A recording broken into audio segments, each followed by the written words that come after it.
HSV's GTSR W1 is the ultimate Aussie track car. Now, we put this to the test at Phillip Island earlier this year, where it impressed with a combination of grip and go unlike any other locally made car. But the big question remains, what's a car like this like to drive on Australian roads?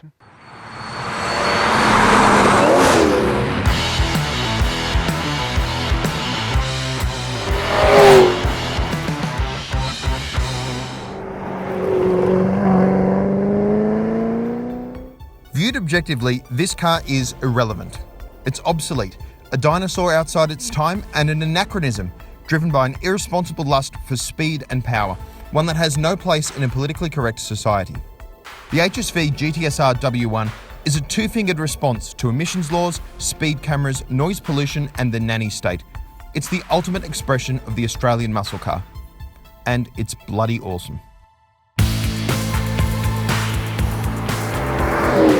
The W1 has a single-minded focus unlike any other HSV that I've driven.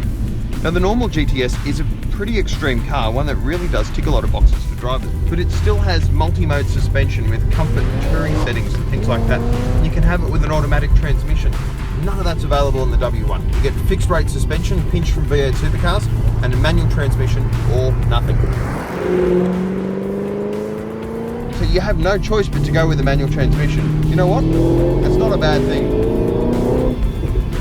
Leads to another level of engagement with the car. You know, it's an old school thing to have a clutch, you know, 3 pedals and a proper gear shift in a performance car.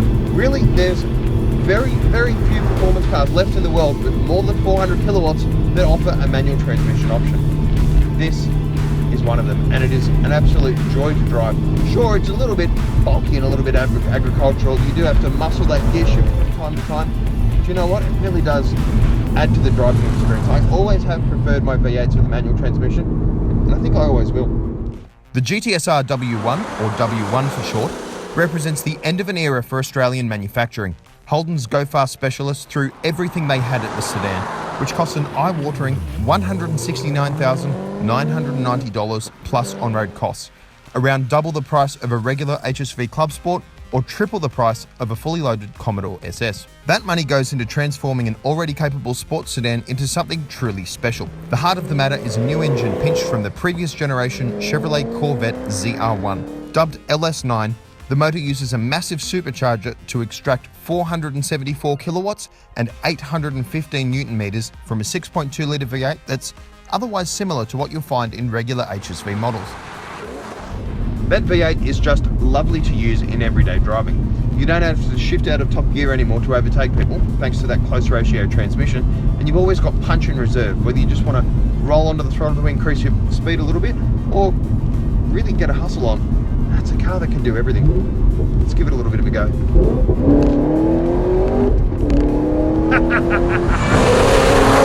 Seriously? Oh my goodness. That is ludicrous. HSV did a lot more than just throwing power at this car. It's got wider wheels than a regular GTS, and they're wrapped in some of the most exotic tyres that you can buy. Pirelli P0 Trofeo R. They're the optional track day tyre for the McLaren P1 hypercar. Get that. So it's a $2 million hypercar, and if you want to take it to track days, then you have to spec up the top level Pirelli tyre, and HSV is giving it to you for free in the GTSR. It is a big part of why this car works so well. The traction is just enormous. You can really hook it up out of corners and use that power. That's something that I was pleasantly surprised by. I wasn't expecting to be able to use all of that grunt, but the semi-slick tyres mean that you really can. Granted, I've only driven the car in dry conditions. It might be a little bit interesting in the wet, particularly on warm rubber. I will say that I shudder to think about how much those tyres are going to cost to replace. It's going to be massive. But then again, if you're the kind of person who can spend 170 grand on a Commodore, probably not that worried about things like fuel consumption or tyres. HSV flicked the magnetic ride control of the regular GTS in favour of V8 supercar bred Supershock suspension, adding oversized 6-piston AP racing brakes with 410mm front discs. Those big wheels are housed in pumped-up front guards with special carbon fibre vents that join a carbon fibre air intake and rear spoiler. The interior features Alcantara-wrapped seats and steering wheel, as well as badges that let you know you're driving something special.